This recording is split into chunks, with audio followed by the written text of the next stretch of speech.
Team ES Learning, the stage is yours. Hello judges and everybody, hope you have a nice morning. Welcome to our team ES Learning. So before we get into any geeky stuff, I want to tell you my personal story. I used to be a very boring student in class. I have a mediocre GPA with no interest in learning at all. But all of that changed when the two guys on my team invited me into a project. And in that project, I get to create a drone. And even though it seems simple, I got to implement a lot of things that I learned in school, like mathematics, like physics. I even got to program the drone myself. So, and those things urges me, it gives me enthusiasm to develop more, to learn more, to be very interested into learning STEM. But that begs the question, what if I were not to have that opportunity? What if I were not to have friends that are interested in STEM? So that's the problem. And to see if that problem is true, we interviewed over 100 students in Zalin High School, and the result was surprising. More than half of them feel bored in class. Well, the reason being, they don't really get engaged with the lesson at all.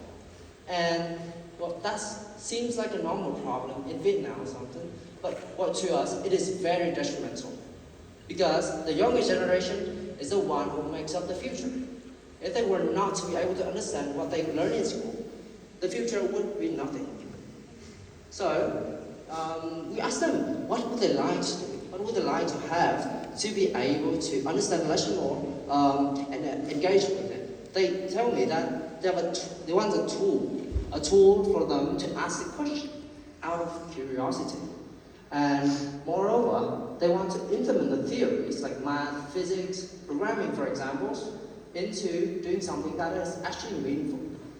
So to that, we want to create something, a tool, that is making students feel engaged in the lesson. We want to make something that is conveniently sized, and we want to make something that could move around the classroom and interact with students. And you have to answer the question, the curiosity question on the spot. To that, to meet those criteria, welcome to our prototype. This is our prototype. We will make a robot that uses Raspberry Pi to move around, to communicate with the ChatGPT and our large language model, to be able to answer those questions and give them the feedback or answer their curiosity.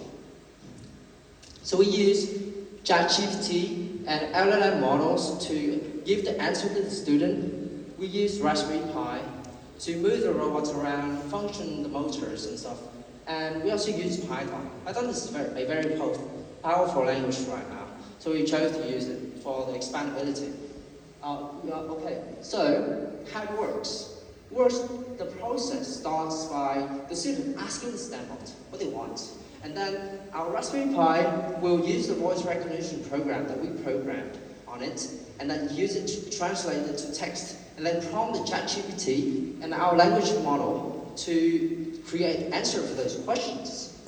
And the thing that we are trying to highlight here is that not only we are using ChatGPT, but we're also using our large language model to check the accuracy or up to date of the information given. And then we will read out loud the answers and then illustrate them onto the screen of the robot. Here comes our data set. And we have a tons of PDF documents that is from trusted websites like Wikipedia, Google, or even Python documents, C++ documents, and we crawl them into data to be able to feed them to the large language model. Okay, so that was a lot of technical things. How we managed to be able to do that. To prove that we are able to make this robot, I've made a little sample of what it could be in the future. So this the robot uses a Raspberry Pi. As you can see here, moves around, and those guys can pull it onto the stage.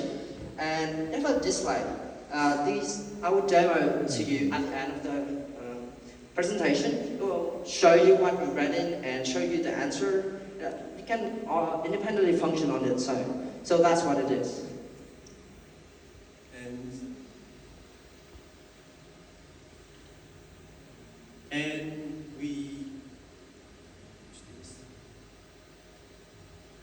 And we don't just tell you all the fancy things about StepBot.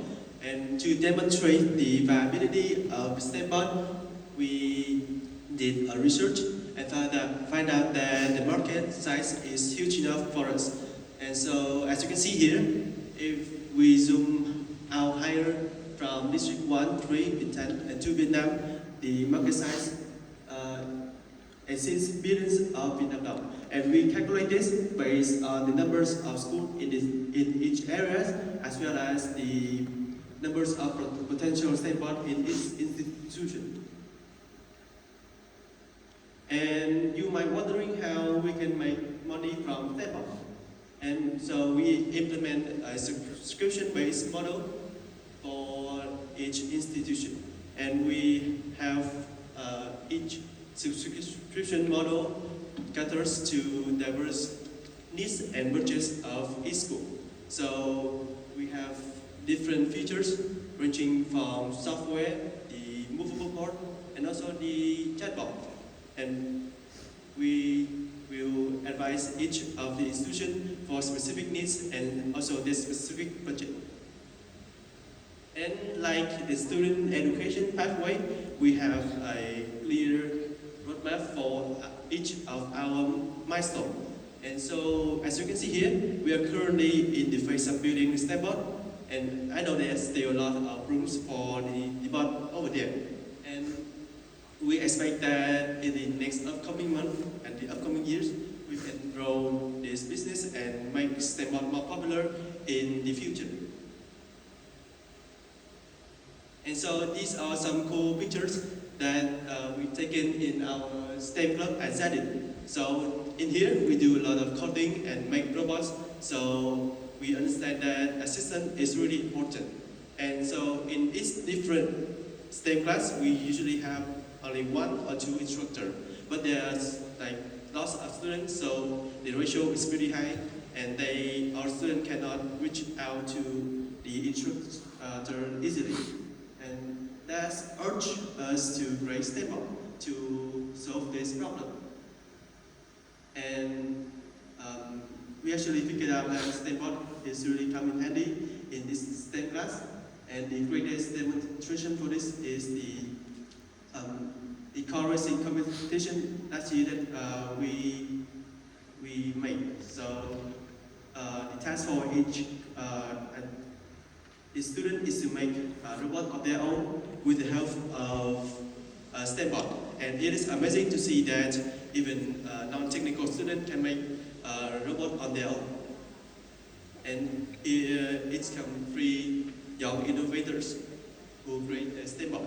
And we are all come from Zadin High School, and with the enthusiasm in STEM, we can definitely see that there's a need for innovative solution to solve the problems inside the STEM classroom. And shout out to our mentors for supporting us in terms of business and technical. And that is also the end of our presentation. And so here's come the most interesting part of our presentation. We will demo you the chatbot that we made, and if you want to try it, please raise your hand and we will come in front of you. And if the judge wants to try to see these things, okay, I'll just show it to you. StepBot is actively listening at all time and just say, hey.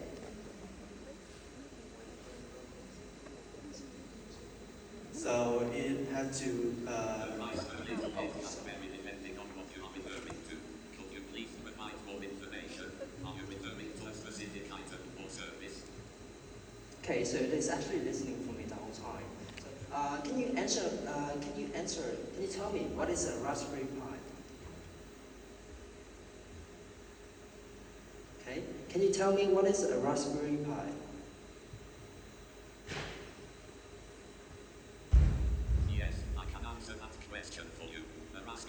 a small, single-board computer and one created with the intention of promoting computer science education and providing a low-cost platform for programming and DIY projects.